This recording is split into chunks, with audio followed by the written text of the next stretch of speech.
So we will open the planning and zoning meeting for July the 28th at 4:09.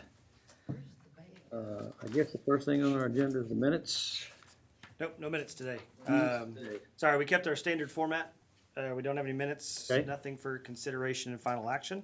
So we're going to go to 3A, which is a public hearing, consideration, and action. You want to introduce this for us, Drew? I will. And if it's all right with the commission, I will actually go ahead and go through the entire staff presentation first. Okay, that'd be great. Then we'll open the public hearing and then have discussion and dialogue after if there is any. I guess first, city is actually the applicant for this one. This case is more or less a follow-up from a court case, a district court case, following judge's orders. The owner of the property under the judge order is allowed to build a parking lot. That was the initial request.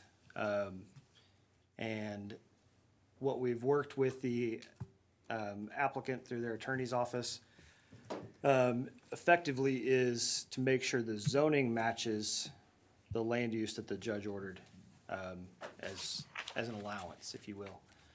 It's kind of the short takeaway. I'll kind of start and do this a little bit backwards. Short takeaway is the planned development district before you will create some conditions that allow some regulations on that parking lot to help mitigate some of the neighborhood concerns. Because we're not unfamiliar with the neighborhood's concerns from previous discussions that we've had on this project. So I'll go through those in length and in detail so we can kind of work through those.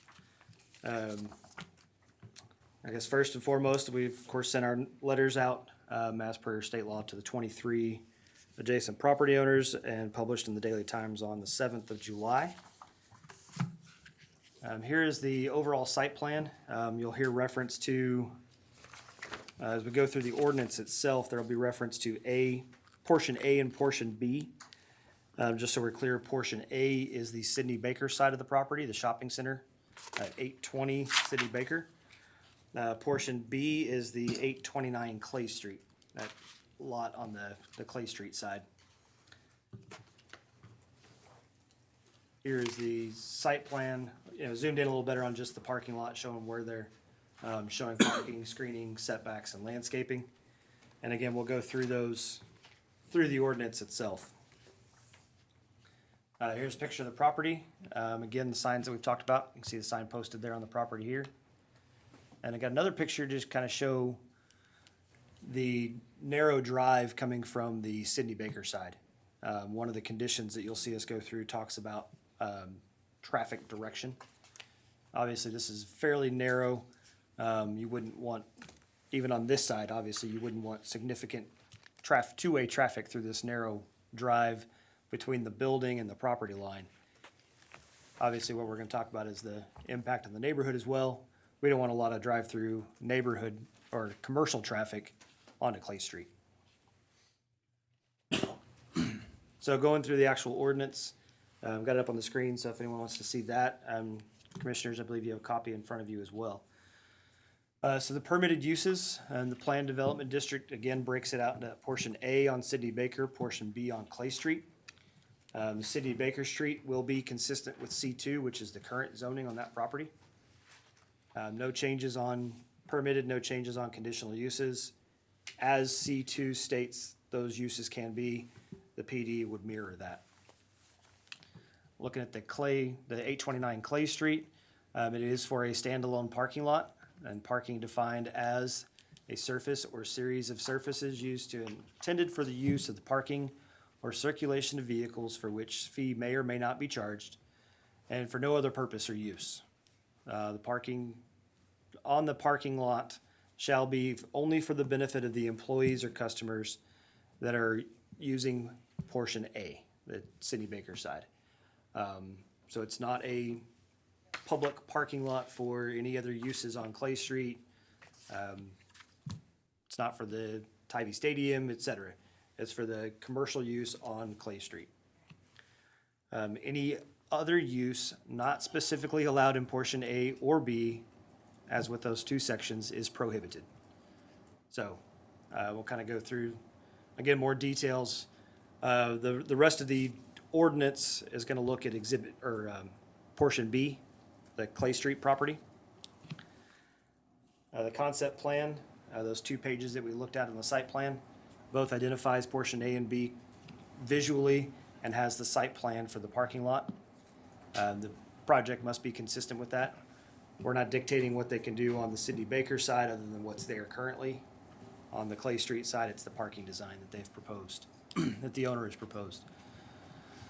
Parking spaces shall be set back a minimum of 15 feet from the property line. Where this stemmed from as we were working through with the property owner's representative, the RT district, I'm gonna go back to the aerial for just a second, bear with me.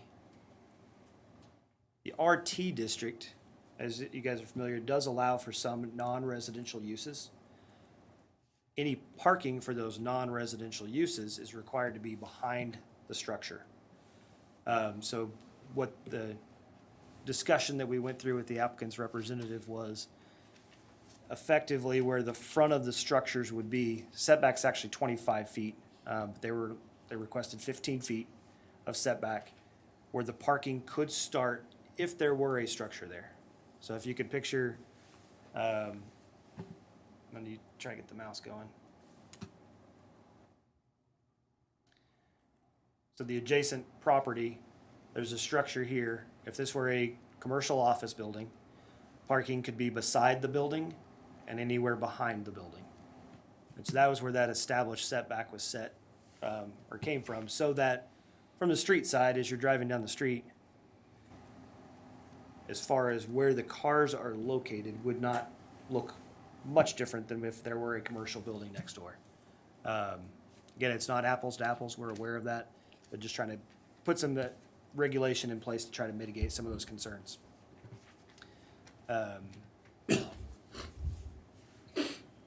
So that front area shall also be landscaped. We've got another condition that specifically addresses landscaping. Again, the parking, the number of spaces, the aisle dimensions shall be consistent with the concept plan. All parking shall be marked and kept available for customers and employees only of the commercial shopping center. The parking lot and driveway between portion A and portion B is to provide vehicular access traveling only from A to B. And their vehicles are prohibited from going from portion B, the Clay Street side, to get to Sidney Baker. So trying as best we can to really mitigate that pass-through traffic. Again, looking at those 2 pictures, I wouldn't anticipate a lot of pass-through traffic because it is a very narrow driveway next to that building.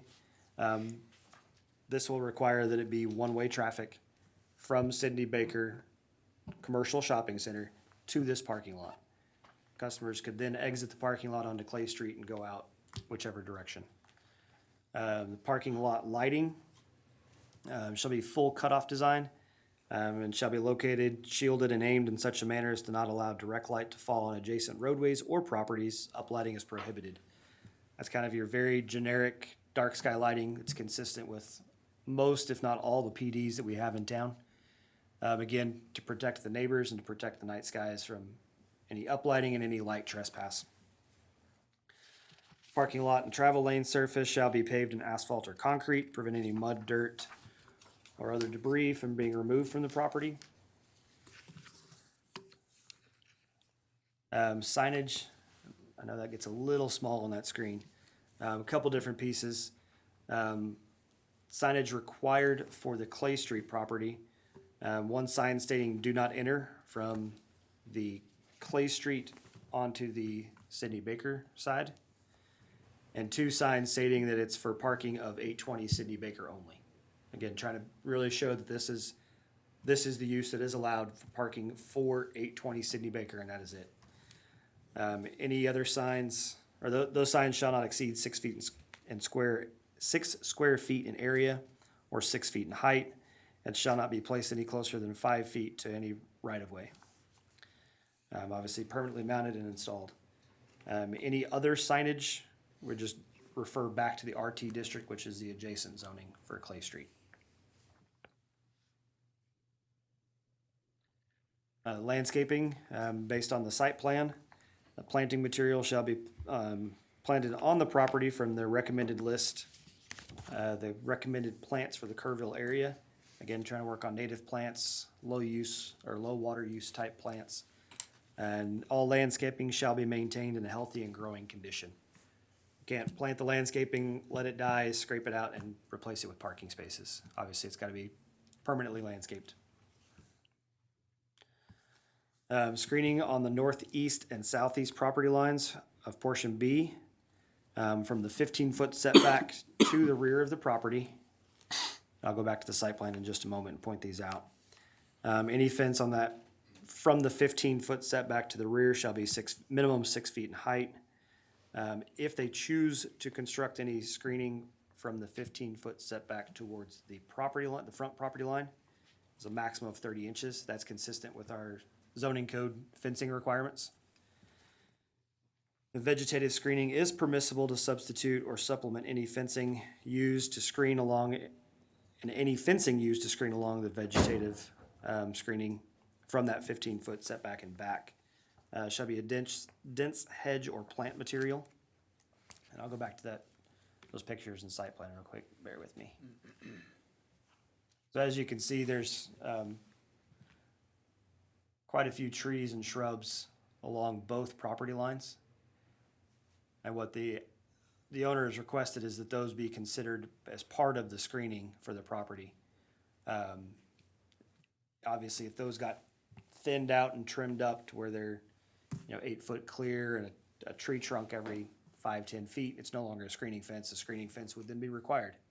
If they're left in this dense where you really can't see through them, that would comply with the screening requirements for that portion.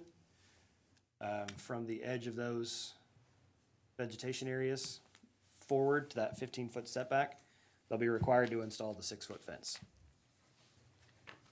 And so same thing here on the site plan, where you can see those trees start. They'll be required to put fencing here and required to put fencing here unless they plant shrubs and other material that would make up the balance of that vegetative screening.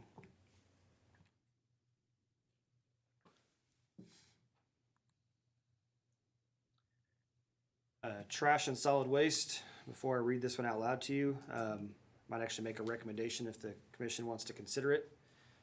We've talked about the parking lot being the only use. The commercial property already has trash cans on site. For the benefit of the neighborhood and the parking lot and everything else, I actually would recommend that this be trash collection bins are prohibited on the Clay Street property. Rather than this condition that you see in front of you requires it to be screened. I might take that a step further and just say trash bins are prohibited. Trash bins should stay on the Clay Street property because it's for the commercial shopping center. I can work on some specific wording if the commission wants to consider that change. Outdoor storage and display, again, those are prohibited except on a temporary basis for the construction. And vested rights, the concept plan constitutes the permit under Chapter 245. Again, this is really related more to the judge's order that the owner is permitted to put in the parking lot.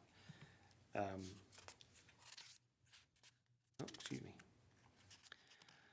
So before we open the public hearing, again, just kind of reiterate that the Plan Development District gives Planning Commission Council and that opportunity to put in these regulations. Based on the judge's order, a parking lot can be installed in this location. The owner has been willing to work with staff and to come up with these conditions to, again, to help protect the neighborhood as much as possible. I mean, we're all aware the neighborhood does not want this parking lot. That was made clear in the original zone case, 2018. But I think this gives us a good opportunity to help mitigate that as much as we can. Certainly be happy to answer any questions now or after the public hearing. If the commission wants to strike any of these, if you want to add to any of these, that's certainly your purview. It is Plan Development District, so we can get as granular as we feel necessary. If there's any other conditions that we haven't thought of, we can certainly work through that and get you some good language to include in a motion. I have a couple of questions. me get rid of this thing. I feel like nobody can hear me. I was thinking about fire lanes. I assume that alley that you've got, or driveway that you're showing there, insufficient for fire equipment to move to the back of the buildings. All fire lanes are associated with the front side of 820? That I'm not sure. I'd have to actually check the original plans. I would assume it met code the way it's built, because they got a permit to build it that way. I don't know when this building was built and what codes it was under. It was built in '05. I looked it 05, up. okay. 05, that would have been 98. Uniform Building Code? Yep. It's quite a few code cycles ago. That was before we actually went to the International Building Code. I had to have to check with the fire marshal to see if that's adequate or not. Yeah. Generally speaking, for some of the shopping centers we have this scale or at least smaller, the front parking lot typically is the fire lane. From that access point, Right. the hose lay may reach around to both sides of the building. And Mike, please jump in. You've got much more experience on this than I do on the. Depends on the depth of the building and the width of the building. Right. If there is a fire in the back of that property in the middle of the shopping center from here to here, then no, that would not meet fire codes, because you can't drag a hose all the way around the building. There would have to be some access to get to the back of the building. Right. I don't know the dimensions of the shopping center. And I don't have that either, so. I would believe that I have a couple of comments before we get to the public hearing, and I'd like to hear. I would believe that's something that the city should check before they even, if they haven't checked that before we get into the PDD, that would be something that, But it's with an existing building, we don't have You don't? the opportunity to make them retrofit today's fire code. So Well- unless they were doing substantial remodel on the building, then that would come into play. Since they're not proposing any work to be done on the Sidney Baker side, we cannot retrofit those, the current building codes. So the fact that they got a certificate of occupancy in 2005, it met the code in 2005. Beyond that, I couldn't answer that question. Going specifically to the parking lot,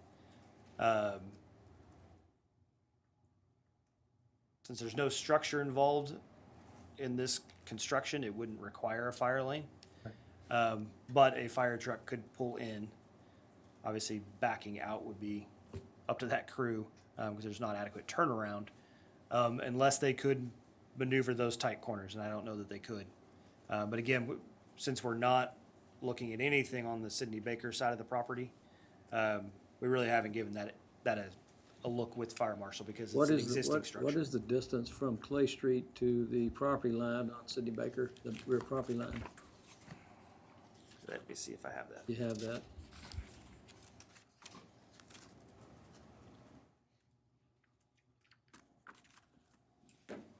So property line from Clay Street to the rear property line adjoining the two properties is 214 feet.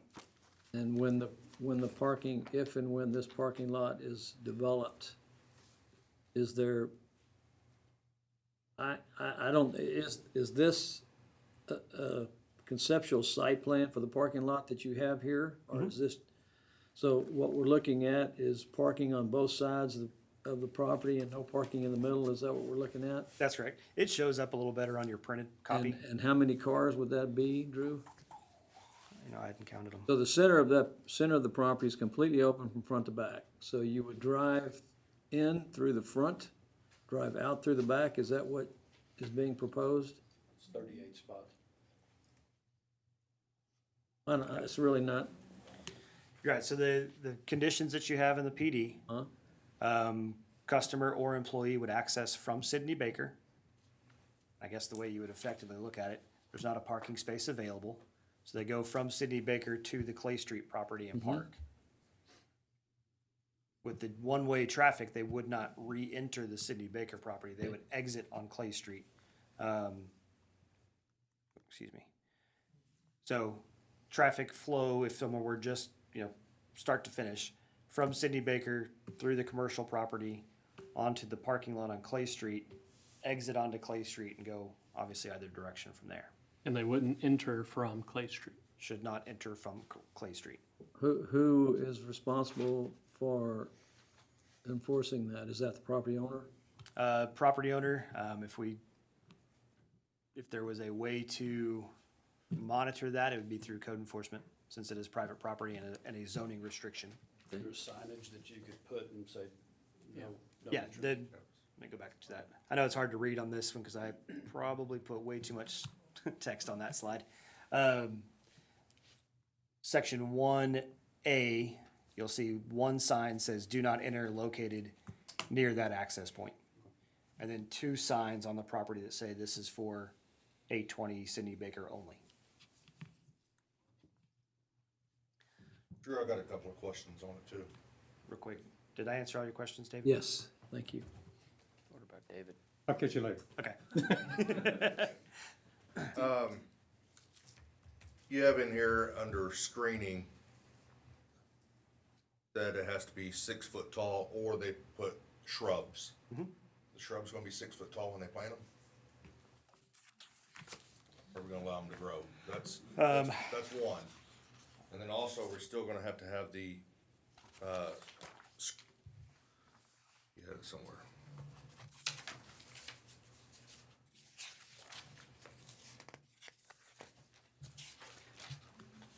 Certainly no expert, and you can ask my wife how many plants I've killed. I don't know that you can plant 6 foot shrubs, so I think you would have to allow some growth.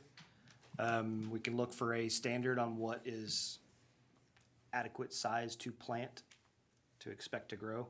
Obviously, they'll have to pick a shrub species that gets to a 6 foot height. That's native. They would be on that plant list, correct? Second thing is to alleviate because we all know that if you put a parking lot in, you hit it on the head a while ago with Tybee. There's no way to police that, really. Right.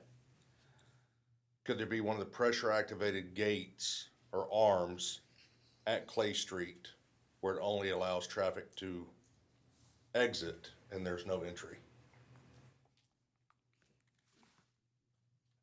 Mike, what are your thoughts on that as a condition?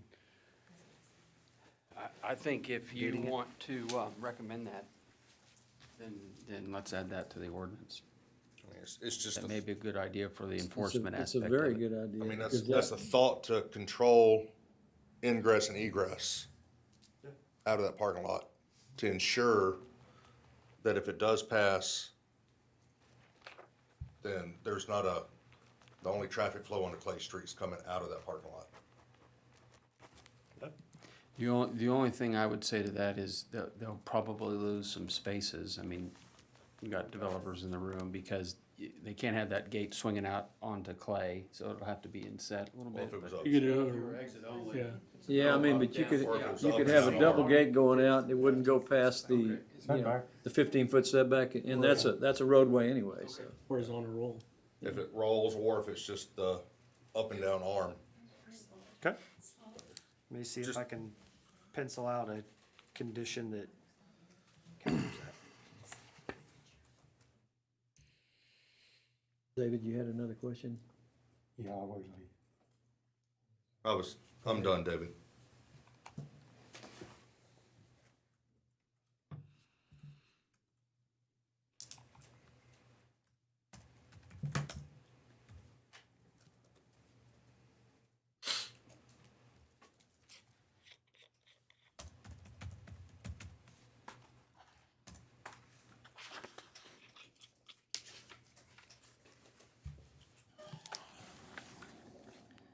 Any other questions?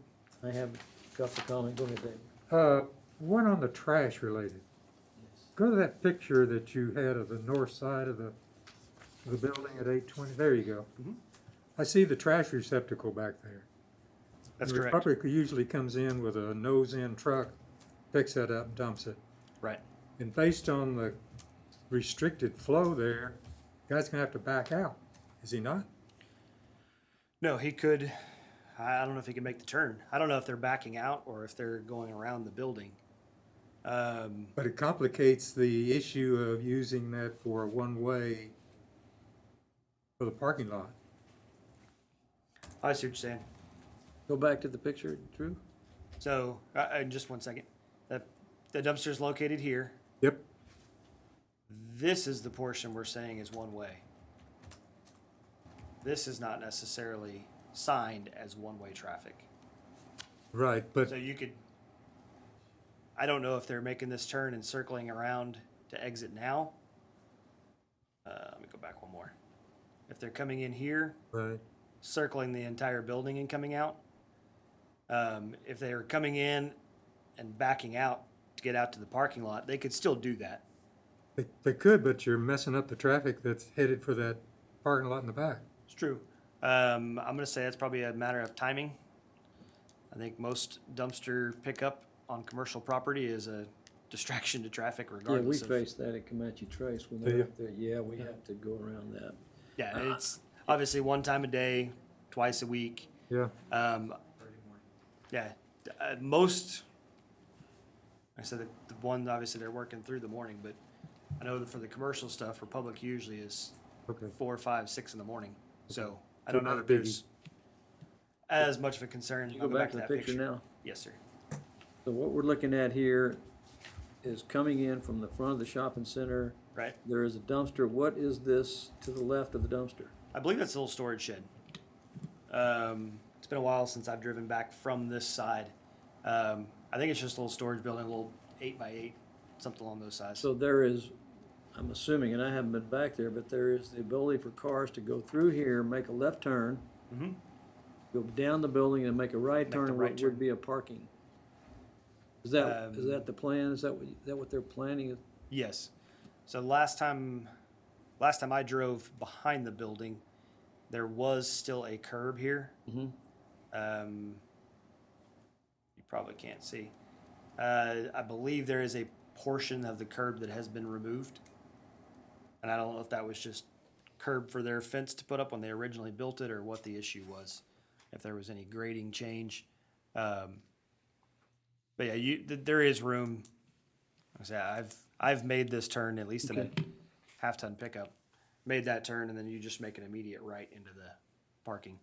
As you can see from the aerial, there's room for cars to park parallel back here, and you can still get through with ample room. So behind the building, I think it's at least 20 feet, if not more, to make those maneuvers.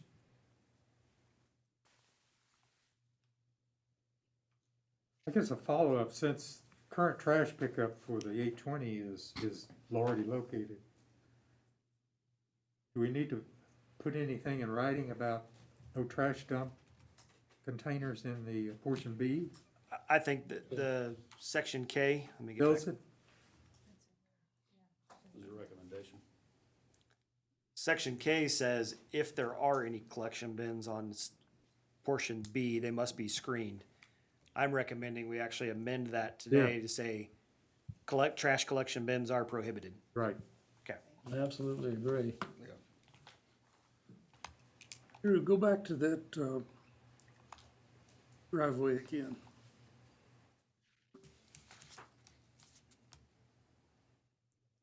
This one? If there's room behind here, go back to the parking lot behind there. There's room behind the building for people to turn left by the dumpster. Why can't you block off Clay Street?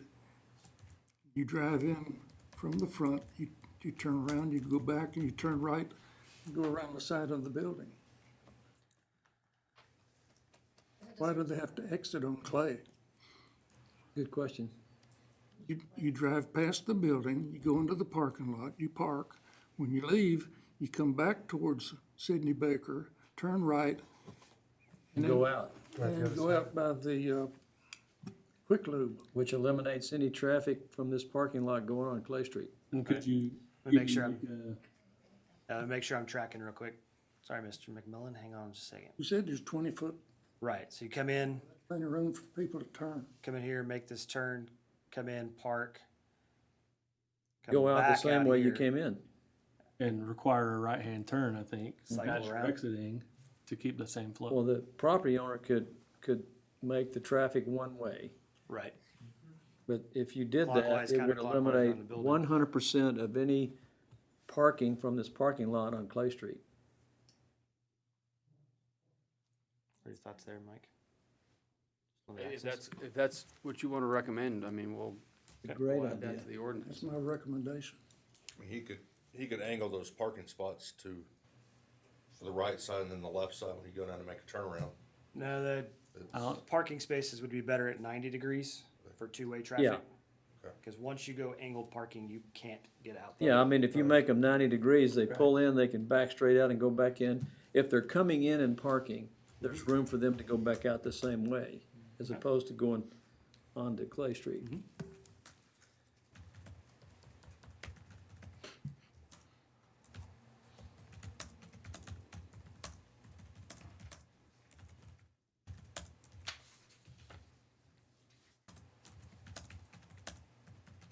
Any other? Drew, can you go back to the picture of the lot itself, so are we already using this as a parking lot? With those vehicles there? The last few weeks, I know there have been a few vehicles back there. Okay. We obviously have not made any enforcement action for parking on the unimproved surface because we knew this was pending. So, But Actually put a barricade on Clay Street so they could not get through. well, you just put a fence there, just a complete fence, and you may be able to put a gate there for emergency purposes, but you just fence it where there's no. But my understanding, and I was on no, I don't think anybody else here was on planning and zoning when we went through this in 2018. right. So my understanding of what happened is the owner of the property, I don't know whether he owned the home or he bought the home. And tore the house down, I believe he moved it. moved it, and was going to use it as a parking lot till he realized he couldn't use it, is that? That's correct. So we're going back a couple different pieces here. That occurred prior to the current zoning code. Although the RT district did not change much from Right. the old code to the new code, so, but just kind of perspective. Old zoning code, as a parking lot only, RT did not allow that. Right, Council did look at a zoning code amendment to the old code for standalone parking lots, and P and Z and council actually went through every district to make a recommendation whether a parking lot should or should not be Right. allowed in I that remember zoning when we district. did that. That amendment was approved by council and did not allow a parking lot in RT. Correct. There's some other plating and so there was some plating arrangement or work that was done on the property, some surveying work on the property, and an administrative appeal through the zoning board of adjustment, denying those properties because the way the zoning code and the subdivision code. Anyway, ZBA upheld staff's decision, appealed ZBA's decision to district court, and the judge ordered that the parking lot is permissible based on the RT district. So I have a couple of questions, and I don't know, Mike, whether you can answer the question or not. The first question is, why is the city the applicant for this PDD?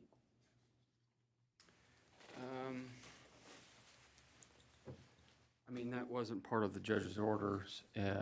It was just simpler. I mean, the order is ordering us, we lost the case, ordering the city to, kind of get the zoning done based on this very general order, and we just thought that would be the better thing to do. Not that we haven't worked, I drafted the ordinance, right? And then I gave it to the developer's attorney, and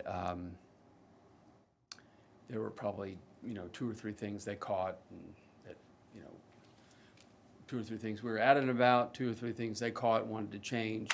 We didn't know, for instance, the access, how are they gonna use it? I think this was their access, this was their access strategy, not that it was one way, but to be able to use clay, coming and going, so.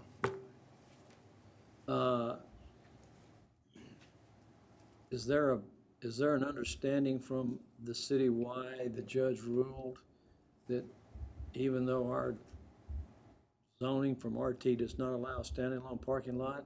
I mean, to I'm put, just trying to understand how we got where we are and to not, put, yeah, sorry to interrupt, but to put it very simply, we used to have that provision in our zoning code about two properties with a zoning district line between them. And you could use basically an ancillary property to benefit the main property for access and parking. And it talked about use, and I think it was singular. And so that's what we thought. We thought, well, code allows you to do that, but it's got to have, both districts have to allow both uses that are allowed. And so when we matched up and did like a survey of his uses in the commercial center, not all of those uses were allowed in RT, and so we said, no, you can't do it. Okay. That's where the judge said, no, he thought we were reading the zoning code wrong. if there are no other questions at this time, not that you can have questions, I will, go ahead. Another question on the PDD itself. These two pieces of property were just recently replatted into one, That's correct. It is one lot now. and it shows as 1.49 acres. The rule is non-residential PDDs, not less than 2 acres. Current code is actually 5 acres. That's on However, residential. no, current code does not dictate between residential or not. PD less than 10 or less than 5 acres requires council authority to apply Okay, for a smaller PD. Obviously, coming from judge's orders, felt this was still a good, the better fit to apply conditions. The alternative would have been to zone this property C2, therefore allowing all of the uses in C2, which was not the judge's order. That's Right, well beyond that. not in the best interest of the residents either. So you are correct. Current code limits a PD to 5 acres unless council is given that authority. Again, through court order and discussions with council, felt this was the right way to go. piece of paper I got in front of me on planned district rules, item B, minimum development site, minimum size for any PDD shall be less than 2 acres for non-residential development and 5 acres for residential. What's the section number? 11.115, That's the old code. sorry about that. No worries.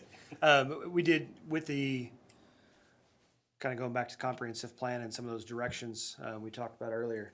One of the things with the new zoning code, since we have made that more adaptable to future land use plan and the guiding policies of the comprehensive plan, to limit some of those smaller plan development districts, because we were trying to avoid that individual zoning, as we've seen in the past.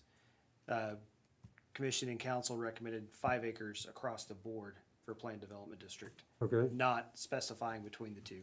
okay. Again, the And that's probably a good relief idea, valve, the relief argue valve with was that. council's authority to lessen that case by case. but this piece of property is 1.5 acres roughly. Correct. Kevin, did you have a question or a comment? Is it still zoned RT? Yes. Yes. So let me go to this one here. Sorry, I didn't put a zoning map in here. 820 City Baker is zone C2. This portion back here is zoned RT, as well as the balance of Clay Street. So So along City both- Baker Street frontage is all C2. From that rear property line back is all zoned RT. I think the only exception is Zion Lutheran Church at the end of the block is zoned PI. You're along both sides of the property, there is the fence and screening required. Yes. All right, I'm gonna open the public hearing at 4:48 on this issue, and I do have some speakers. Dr. Diane Fitch. Do you think you should go before me? We're working together on this. It does, I can take, you wanna, Yeah, why don't you go first and who I'll. who are you, sir? Wayne Franklin? Okay, Mr. Franklin, you're up and at 'em. Okay. Is it this one? or- Yes, sir, it's that one right there. Okay. Tell us who you are. I am Wayne Franklin. Okay, my residence, I 916. don't need to have that, just Okay. who you are. Okay, so we've got a lot of things to cover in 3 minutes, but we'll blast through this. We talked about this whole thing back in 2018, as you said, and all that has happened since then. I've been doing crazy digging today to find out what leads us to where we are today. Well, one of the key things was 829 Clay does not exist. Does anybody know that? 829 Clay is no longer existed. As Drew said, there was some replatting work, and it's now 820 Sidney Sidney Baker. Baker. Yes, sir. That's all it is. There is no more 829 Clay. That is correct. It was replatted into one property. Right, so to call it RT, it's not, it's commercial. That section, I mean, you can look at it on the, on this paper here. That's not correct. The property has 2 zoning districts on it. The combined replat to one lot does not automatically. Yeah, it rezone the doesn't change property. the zoning. Okay, There are several instances in the city where there's properties that are one piece of property with 2 different zonings on them. okay, 820 is listed as F1 commercial. That's what I'm finding. Anyway, circumstances on Clay Street have not changed. We still have no sidewalks. We still have the same amount of traffic, in fact, a little bit more, because we reworked the streets and we reworked Remsel, which now has a more rapid thoroughfare.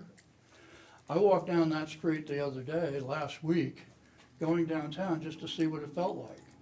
I'll tell you what, I got really surprised, because you have to walk in the street. Diane's got some pictures here of what that street looks like. There's no sidewalks and you have to walk in the street. Now, we've got a retirement community there. What do? The retirement community has no way of getting anywhere except driving in the street with their motorized carts. It's pretty dangerous. You're gonna add more cars to it. I appreciate the idea that we're gonna put a gate to kind of stop exits. My thoughts were, when you were talking about how we're gonna get in and out of that place, I'm looking at the map, I've been driving around there quite a bit. And you can get all the way around that building, come back out the other side. There's no reason to come out onto Clay. So those are really my key points. Somebody's going after private interest here, and we're not doing community. We're a community, a community. That means we all work together. So that's what I'm trying to generate. What happened to the community effort? And we're destroying that with doing what we're trying to do here with this parking lot, as it has been proposed. You know, we have 30-inch fence, 60-inch fence, plants that will grow eventually up to 6 feet. You know, what does that tell you? I don't think we have enough of a plan going on here. I think most of you will agree, we've got a lot of holes in this plan. Want to show your pictures? Yeah. May I come up here Yes, so ma'am, you see? can, absolutely. Okay. And who, you are Miss Fitch? Dr. Fitch. Dr. Fitch? Yes. Okay, so this is the big, you've already seen this picture, but this is this wonderful cement thing that used to be that beautiful White House that Mr. Motherall owned, is right next door to Captain Franklin's home and rental home and lot. So in other words, his investment, right now he has a renter in there, but there's his lot, and then that's the actual home he owns, which is literally right next to here, which when he bought it, we've got this really beautiful home, which is now has been hauled off, so we've got this really crappy looking cement thing. And then I really appreciate you saying that you're not gonna let the people go onto Clay Street, because as Mr. Franklin pointed out, this is the retirement, this is south, so this is where the retirement community is on this side of Clay Street. And these people, they don't just come in little carts, they're walking their dogs, all sorts of people, every day. And if you had people come out of that parking lot onto Clay Street, you're gonna have dead people, dead pets. We still have a lot of white-tailed deer that come around there. I mean, it's a really wonderful, gentle community. There's no reason to have a parking lot. And when we went through this 4 years ago, when you were there, Mr. Sigerman, it's like, we drove by that Soaring Dragon, that whole complex, every single day, at every hour of the day, and there were always plenty of empty parking spaces. I don't know what the reason is, that they think they need more parking, but I smell a rat, okay? So, let me see if there's anything else of value here. Oh, then for these poor people that are on this side of the street, the retirement community, just a couple of days ago, up what used to be a church, now we have safety cop, this big horrible sign. So these people that are living in this community, now they have almost next door to them, this building that now is commercial. So it's like this really lovely community with just trees and pets and families, just the one beautiful church not down at the end. The community's getting ruined. It looks really bad. And so I don't think it should be allowed. That's just, Thank you very much. you're welcome.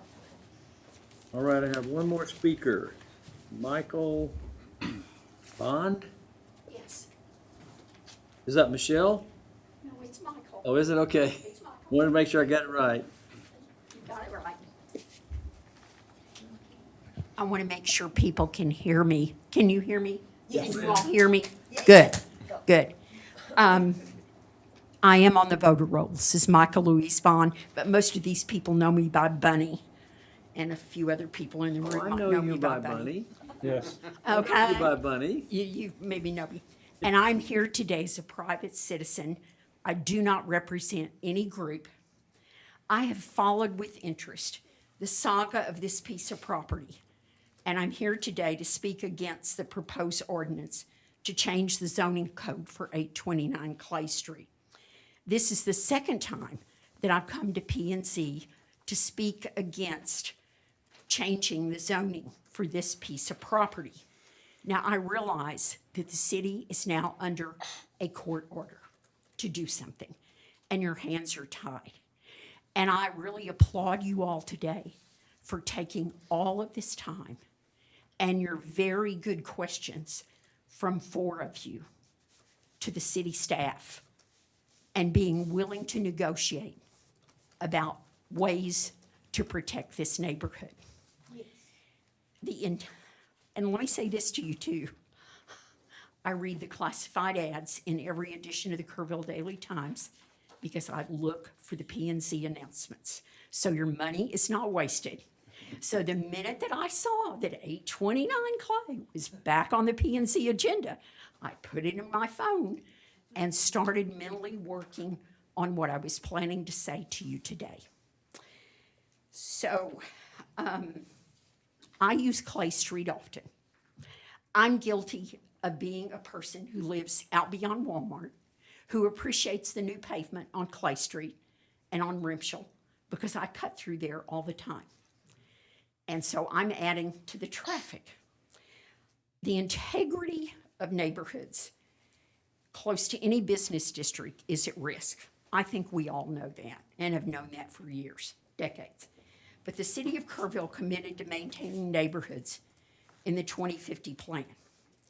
Please do not begin to make exceptions.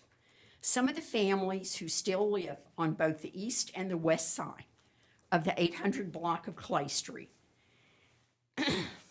have lived there for decades.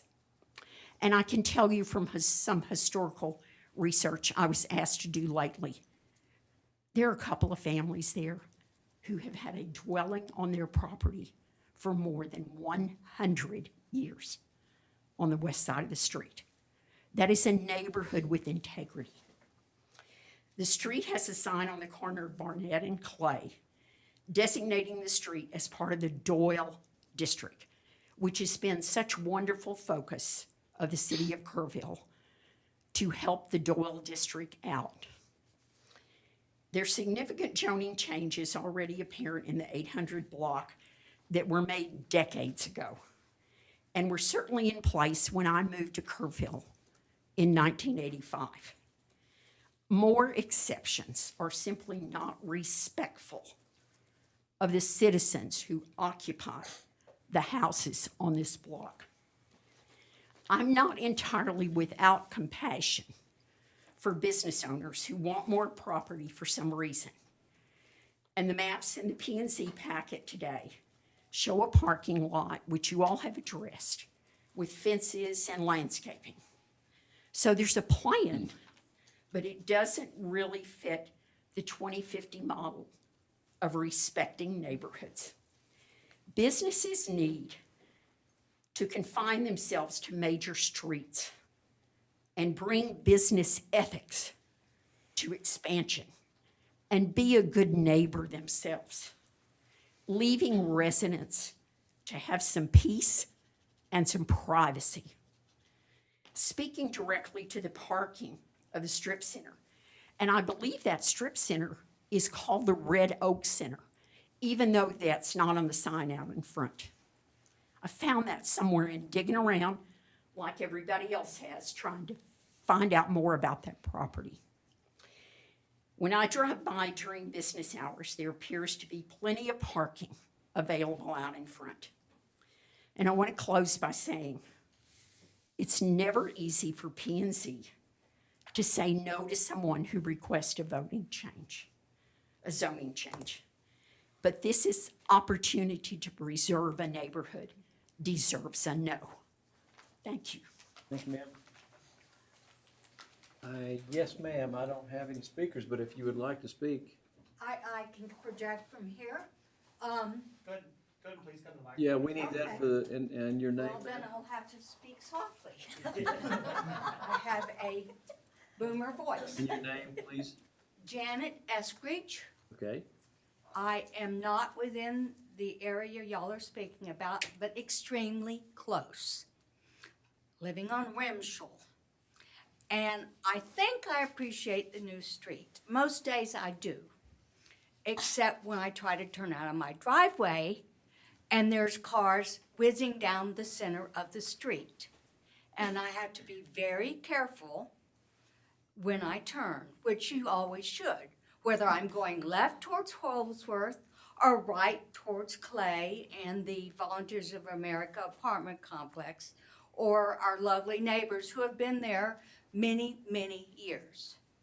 So Rimshall is now a freeway, which one of Mr. Franklin had warned me of when I kept pestering the city to do something about the pothole we lived on. So we no longer live on a pothole, but we live on a freeway with no sidewalks, motorized vehicles coming up and down streets. There is no there's no center line to designate right or left sides. Not that they would pay any attention to it anyway. There are no parking signs on the street. So there are vehicles that will park on the street, which limits the ingress-egress very severely. And also, our stop sign, which I had talked to the street department many, many times. Alex knows my voice. I requested that we have a stop sign with the blinking lights, like they have on Pascal. Mm-hmm. I do not believe Pascal is as busy a street as Rimshall, because Rimshall is easier, smoother, nicer now. And we need a deer crossing sign. We have deer killed at that intersection all the time. And in fact, just 2 or 3 days ago, and my neighbor can speak to it, there was a car who runs the stop sign at Marta and Clay, turns right and chases deer down the street like he's trying to get rid of them. We've had a deer killed at that intersection, and someone came along and just took his head and antlers and left his body there. We had some real jerks in Kerrville, I'm sorry to say. But Rimshall is now a freeway, and if you turn Clay into where people can come and go that way, a lot of them will come towards Rimshall to go to Holsworth to go north. And up to the soccer fields or wherever, or their homes up in beautiful, beautiful towns. So I personally think that the parking lot is put there, the fencing should be along Clay Street at the setback line, and the screening be there also. So the people who pass along Clay don't have to see that parking lot. Or we will be calling the police saying XYZ car's been there 24 hours because we watch our neighborhood.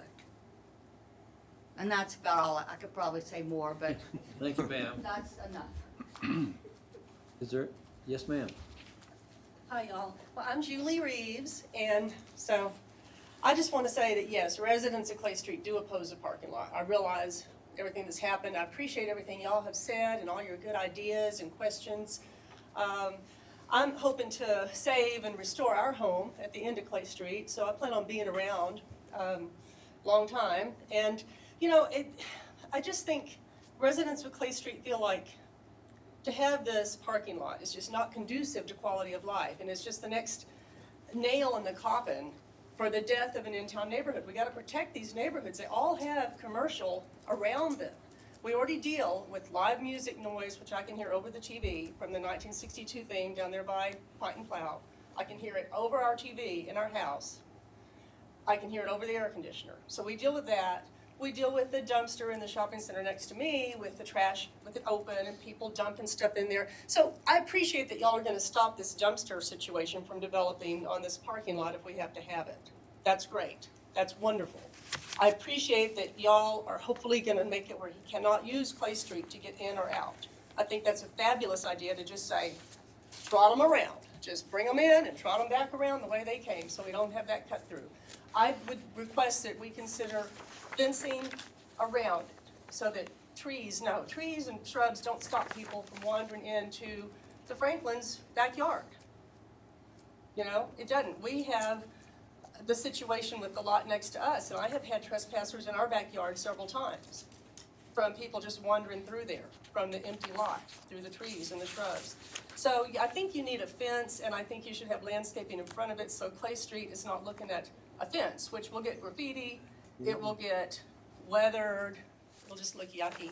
So, you know, a fence all the way around so that those cars, you're in your parking lot, enjoy your parking lot, you're not going anywhere else. You're not walking over into the neighbor's yard. You're not walking over into the shopping center next to me that I already deal with people out there in all areas, all times. So I think that would be helpful. The light poles, if we could consider how many does he have to have? Can you have the minimum? How tall do they have to be? They don't need to be alien landing lights. Even if they are pointing down, they don't need to be this super tall things. Nobody wants to look at ugly light poles. They're not charming. They're not part of a neighborhood feel. You know, do you want to go out in your backyard and there's a bunch of light poles? You need to try to fix it so that people don't have to see that parking lot is constantly there. That's all you can think of, is the parking lot. So, you know, I appreciate everything y'all are doing, but also I think a lot of residents feel untrustworthy of what he will do and not do. He took down that fence a year ago. They've stared, the people that live opposite there have stared at the back of that commercial property and the employees sitting out there throwing rocks at deer. I mean, they stared at that for a year. So this screening that was supposed to screen the commercial property, a percentage of it, doesn't do you any good if you can take down the middle percentage. Now you can see the barking on the back of the building. So there's I think people are leery of how he will do these things. So, I mean, if we have to have it, we have to have it, but it's still a parking lot no matter how you dress it up. You know, you can put a pig on a homecoming float, it's still a pig. So, Thank you very much. I'm going, you want to speak, George? Sure, go ahead. George Reed, I don't know, do they do the address thing here? 1616, whatever, okay. So this all seems to hinge on, best I can tell, this one zoning code. It was in fact in there when he first started this process. It got muddied up in the process, but it's back in the way it's supposed to be. It says no person shall use property located in one zoning district to provide parking for or access to a use located in property located in another zoning district. So it kind of hinges on that. And as Mr. Lipscomb pointed out, so this it's all about getting a parking lot to be used by that one commercial building, right? And Mr. Lipscomb pointed out that the current zoning code is the planned development districts is a minimum 5 acres, but it goes on to say, where is it? So, the minimum tract size for any request shall be not less than 5 acres. No request for PD zoning on a tract that does not meet the 5 acre minimum requirement may be considered.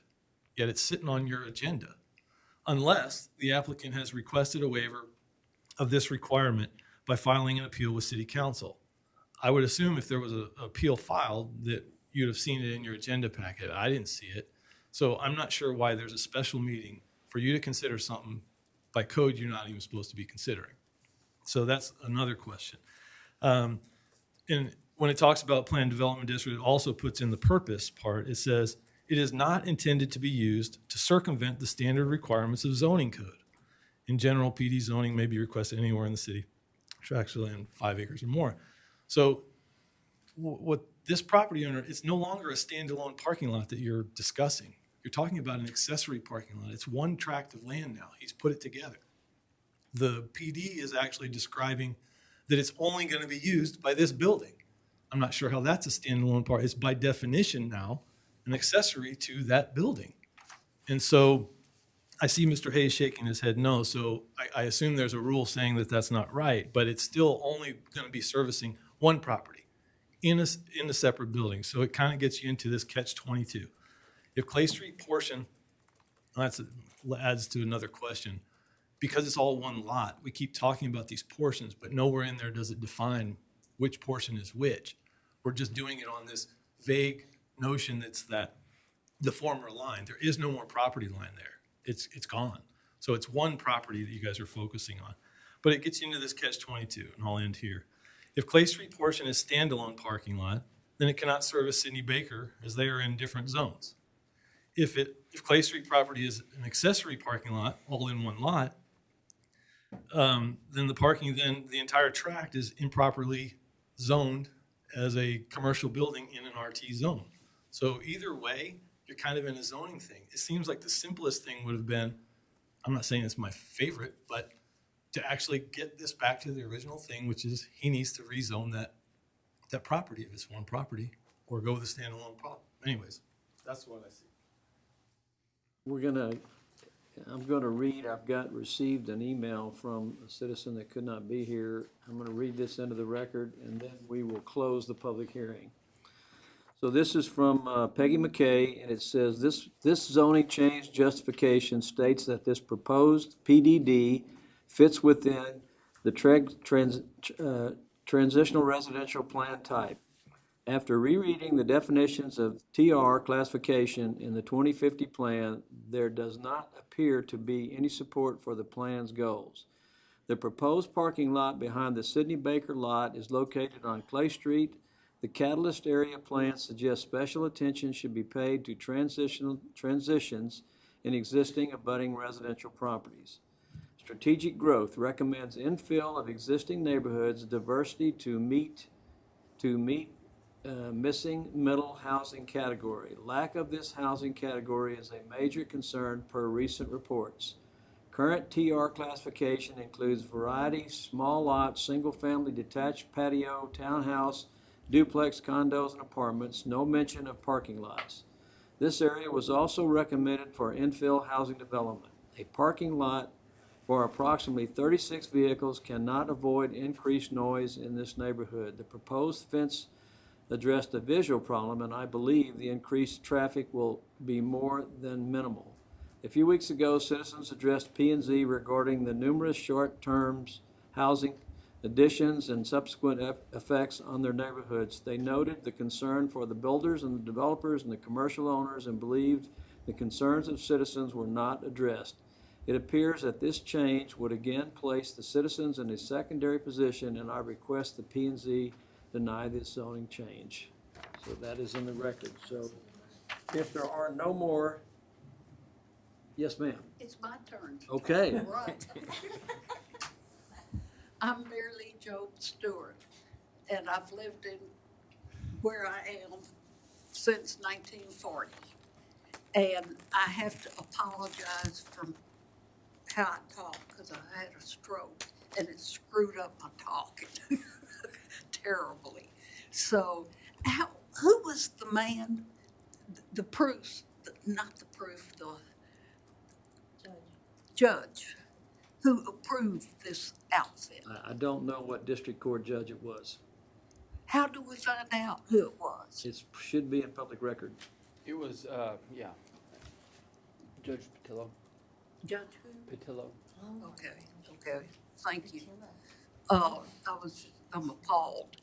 Anyway, I have a thing, this is from my son, and he couldn't get here today, but this is, if I can work this,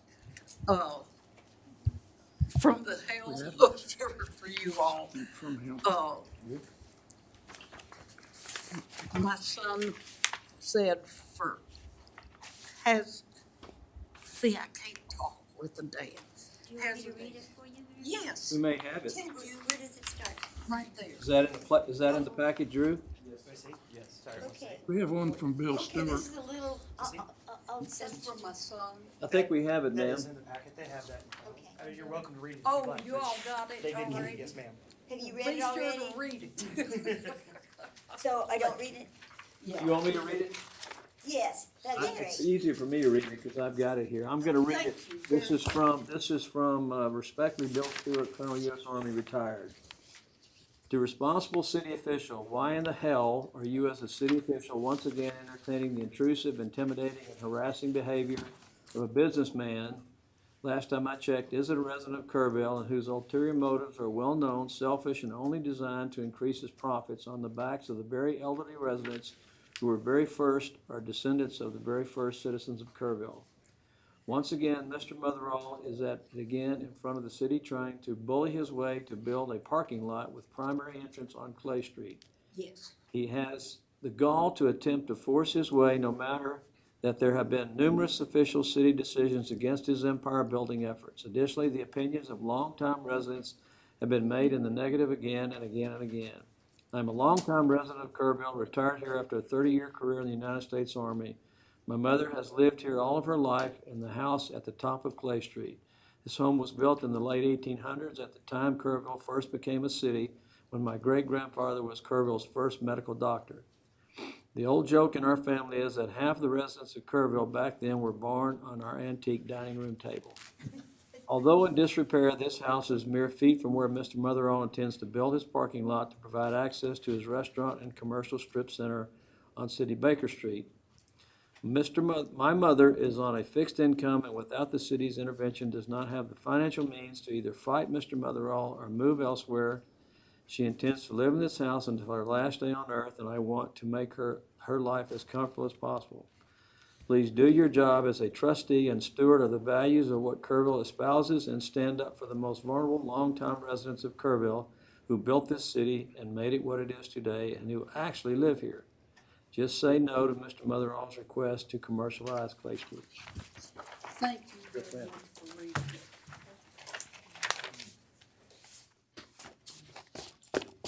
Okay, so I think we can now close the public hearing. So we'll close the public hearing at 5:18. And I will listen to any comments or questions from the commissioners before.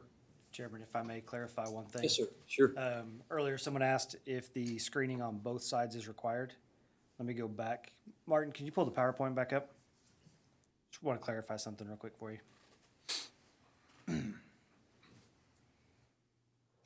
That first section, from the 15-foot setback line to the rear property, if the property sharing the property line is being used for residential use. So one of the adjacent properties is not being used for residential. So you're talking about the screening down the side of the property? So this screening fence, the way it's worded now, this screening fence is not required because this is not a residential What is property. that? It's commercial property. It's zoned RT, but it's a grandfathered commercial property. Okay. That's what Ms. Reeves was talking about, adjacent to her property. Let me go back to their aerial real quick.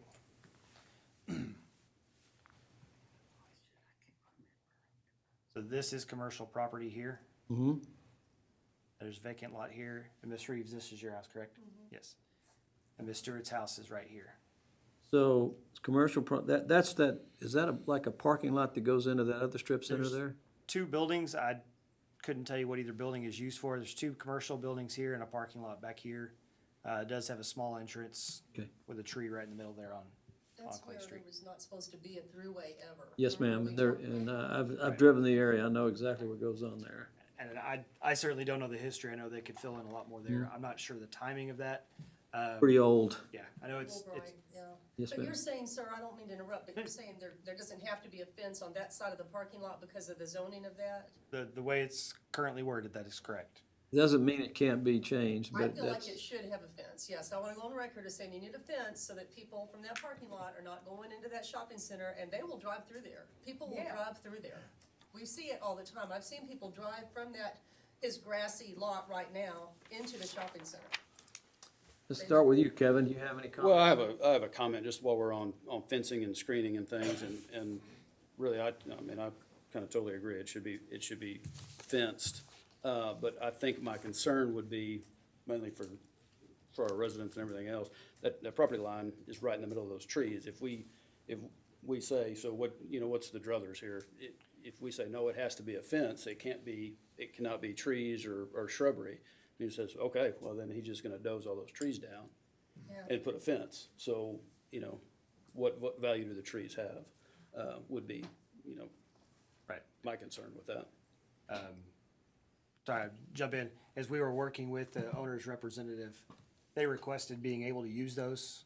I don't know if it's because they didn't want to build the fence or wanted to keep the trees. You could weigh it out Is either that, way. is that on the commercial zoning side, is that what we're talking about, where the The street? trees on are the actually on residential. both sides. But yeah, but the property line with the tree, I mean, it looks like it's dead center of the trunks of those trees.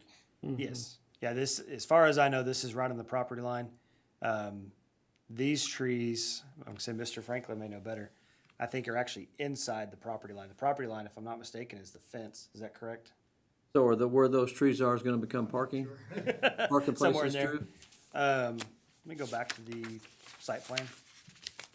Well, keep Yeah. the trees, make him do a fence the rest of the way. Okay, there you go. Excuse me, I'm mistaken. The trees are about the property line on Okay. both sides. So Well, you're still gonna be required to do a fence over there because it's a residential. on the balance towards the front, that's correct.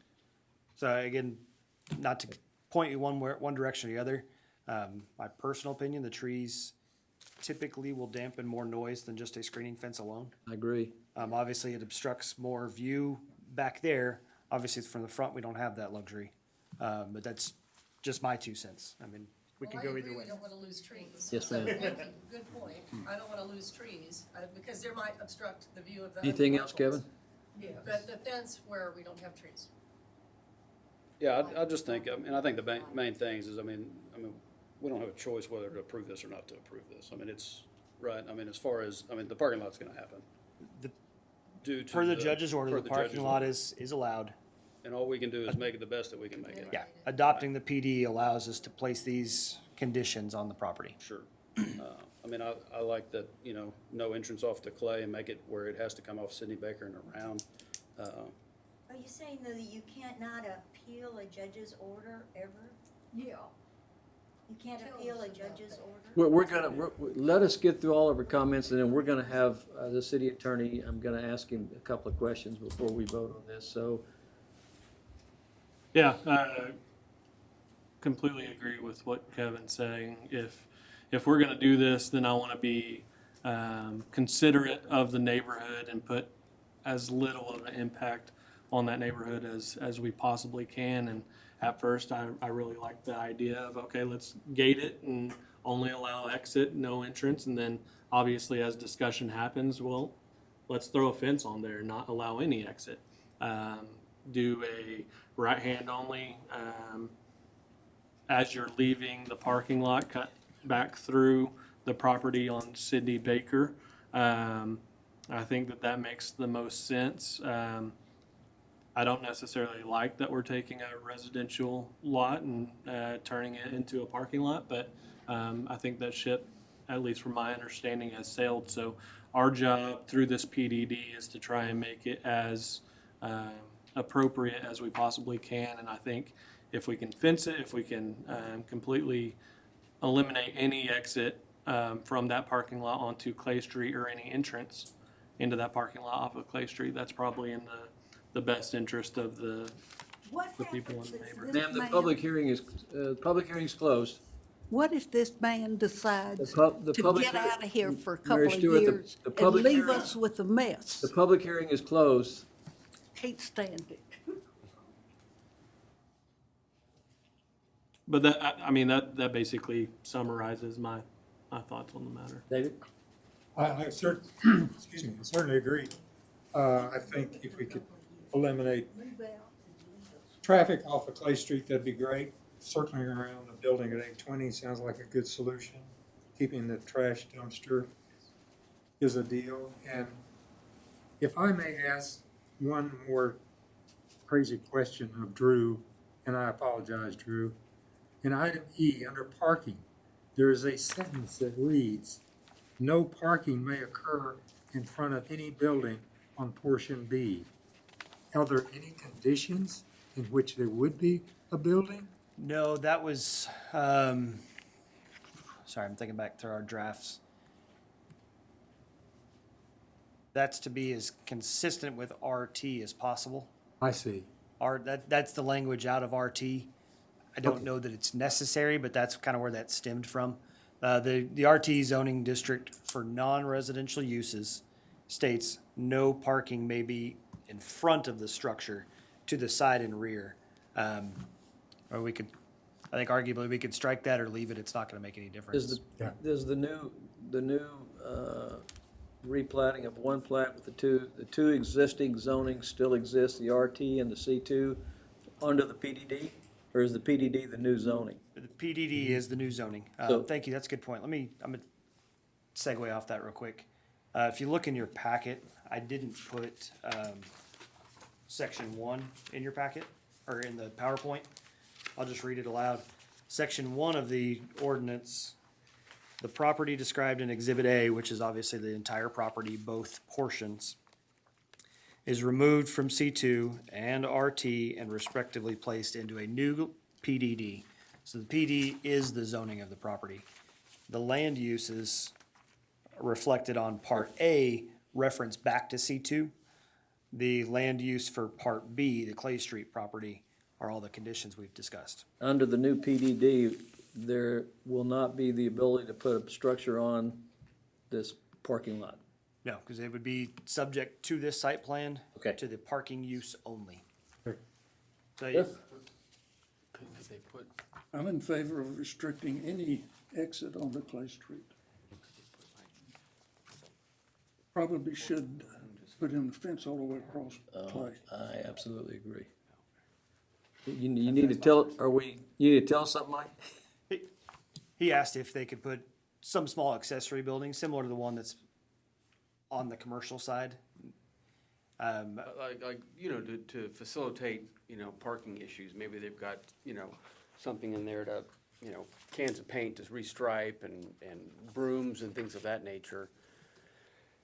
I would say they would have to come back and amend I the think site that would be plan. something they'd have to get permission, is it? Yeah, because he reminded me that we've got a pretty specific concept plan. Abram? I'm in agreement with everybody. We all been saying, it'd be nice if it wasn't access onto Clay from the parking lot.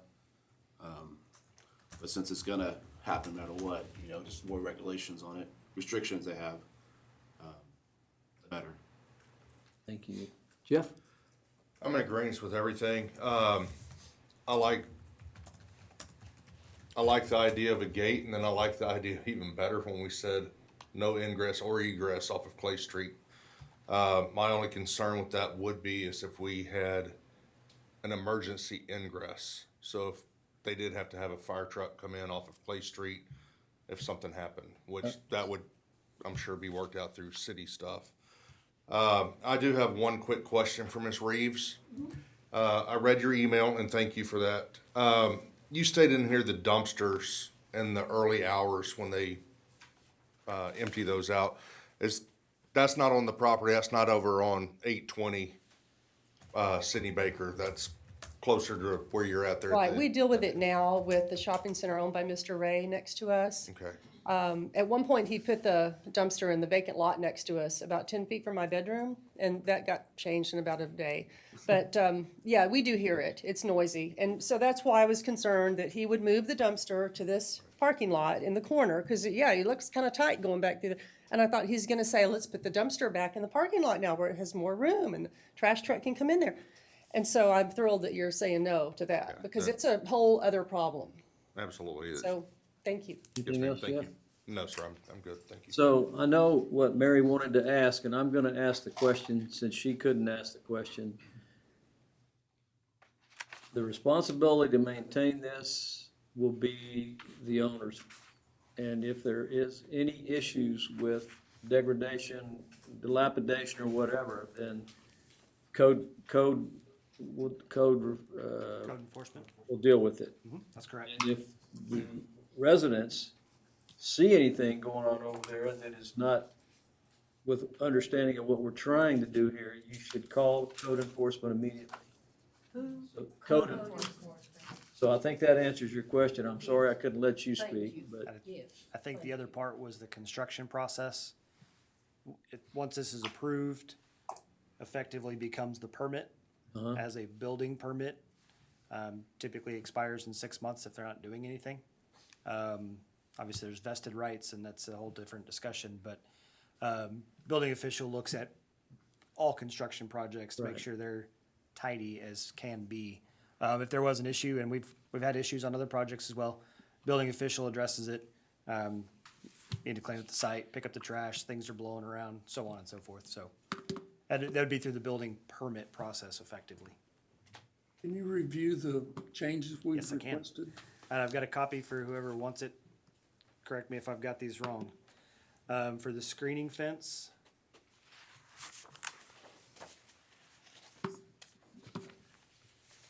I've got striking if the property sharing the property line is used for residential use. And I forgot to add fencing along Clay Street at the 15-foot setback.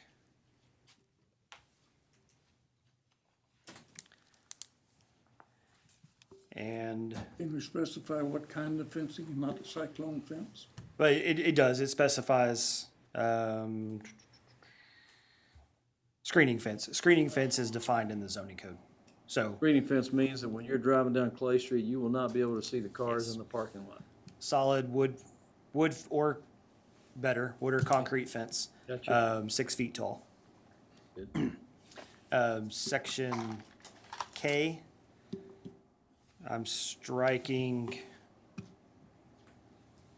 all right, it will read, solid waste collection bins and dumpsters shall be prohibited. Striking from equipped to the end of section K. And I've added a section N, no access permitted to and from Clay Street, put vehicular. No vehicular access permitted to and from Clay Street. A gate for emergency access may be installed if required by the fire marshal.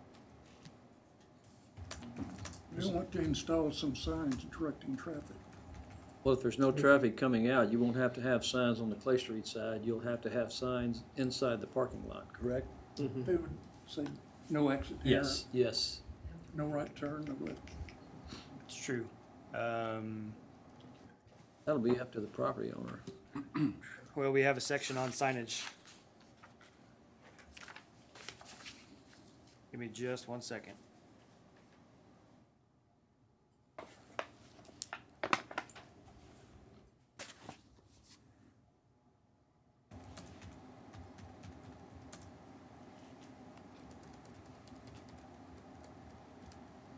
I'll have Mr. Hayes help me clean these up before they go to council, but section 1A, so this is the portion for the Clay Street side.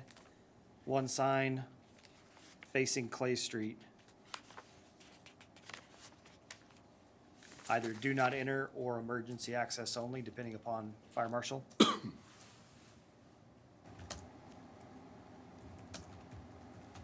Well, if you could add that gate needs to remain closed except for emergency or something, so it's not just a Left gate. open, Right, okay. yeah. And the two signs stating it's for 820 Sidney Baker would be inside the property. Correct. Which I think that's a given. So a small change on section H. And the new one that you guys don't have, no vehicular access permitted to and from Clay Street. A gate for emergency access may be installed if required by the fire marshal. Such gate to remain closed.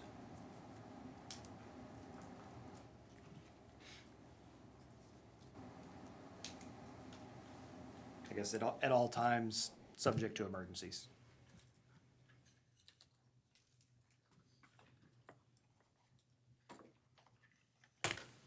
Mike, any issue there?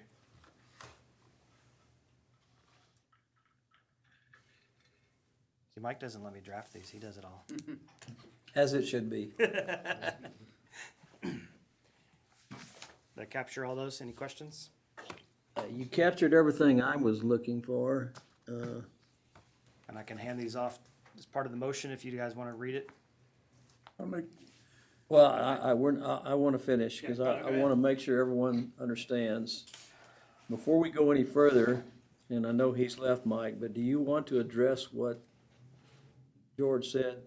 I'm sure we're doing exactly what we should be doing legally as far as all the zoning changes and everything, but I'm going to give you the opportunity to go ahead and tell us that. Well, you know, I disagree with how he Sure. characterized this a little bit, but he did say, catch-22, and we are kind of in a catch-22, right? I mean, we're giving you a bite at the apple, and we can debate how legitimate that bite is, but I think you all have made a,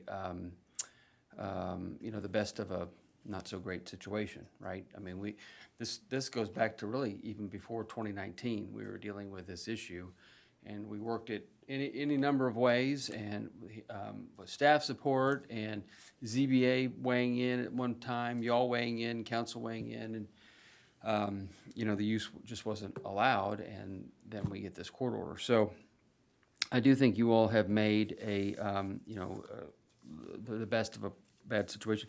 I will commend Mr. Baruti for a couple things. I think he was right. I didn't realize that 820 Clay is no longer 820 Clay. So we need to tweak the language a little bit, you know, property formerly known as 820 Clay, and maybe make sure we have a you know, defined area between the portion A and portion B, because it's now one property. So we'll tweak it a little bit. We, you know, I don't think you need to read the wording that Drew has competently, I might add, written in here. But I think we, you know, if you want to adopt the planning or the PDD as presented with the changes to the access, screening, and dumpster, we know what you all want, and we can get that done. And we'll even get you a red line copy as it proceeds to council. I think we should do that. Now, the other question I have for you is, I know a question was asked. The city, let me just say this before we go any further. I've been with this since 2018. The Planning and Zoning Commission turned this down. The Zoning Appeals Board turned this down. The City Council turned this down. The property owner chose to sue the city in court. The city vigorously fought the court, and the district judge found against all of us trying to protect this neighborhood. I assume, Mike, that you, in your opinion and the litigator's opinion, there is probably not much future in trying to appeal the district judge's decision. Am I correct? Well, I want to be clear. We had an opportunity to appeal. Based upon our analysis and outside counsel analysis, that would have been a tough, road to hoe. And I brought it all to council, and we analyzed it, and they decided not to appeal at that point. I will say, in my opinion, council backed us up the entire way and put, all the resources of the city into this fight through the district court decision. So I'm pretty sure that we have done everything that we can do to stop the parking lot from coming. It appears the parking lot is now coming, and I think the Planning Services Division has really done a great service by recommending that we do this under a PDD, which, when I first heard this, I didn't like it at all. But I think that they've done a really good job, because what it does is it allows the Planning and Zoning Commission and then the City Council to put conditions on there that are the best of a bad situation. So you guys will not see the cars. I think the lighting will be, have to be approved by the Planning Services Division. If we can keep this where there's no traffic on Clay Street, keep this where you guys are not seeing anything, try to protect the safety of the street as best we can, I think that's all we can do. And I think that, I think what Drew's done, what Steve has done is unbelievably good, along with Mike. And I can tell you, my history with this is, I don't agree with the whole thing. I would vote against this. This is gonna go to City Council for final decision. But I've listened to what everyone said here, and we're in a situation where, this is gonna go forward. So I think we've done the best we can do with what we have to work with, and I applaud everybody here tonight that's had these suggestions to do the best we can for you guys. And I really applaud Mike, because Mike's been between a rock and a hard place, and he knows really how I feel about this, so. Anyway, I think the issue at hand now is we need a recommendation on what Drew has proposed to approve the PDD with all of the conditions we put on it. So I would. Motion to approve. So we have a motion to approve. Do we have a second? I'll We have a second. motion to approve. We have a second. All in favor? All right, this is approved. And thank you, guys. Thank you, guys. We did the best we could with what we had, and thank these guys, because they fought for you guys all the way down the line. Thank you very, very much. We really appreciate y'all trying it so hard. So We've been held. we don't have anything else on the agenda, I correct? don't know your name. Did you have a meeting next I'm week? Mary Lee Stewart. Our regular scheduled meeting. Again, as Mr. Hayes said, he'll double your pay for the. 4 o'clock, it's at 4, right? Our new meetings are now 4. Yes, 4 o'clock, that's correct. been here a long time. What's that boy's name? I'm Jeff Harris. The one side She called you boy. I'm All right, Jeff this Harris, meeting and I is haven't been called adjourned. boy in a long time. Thank you.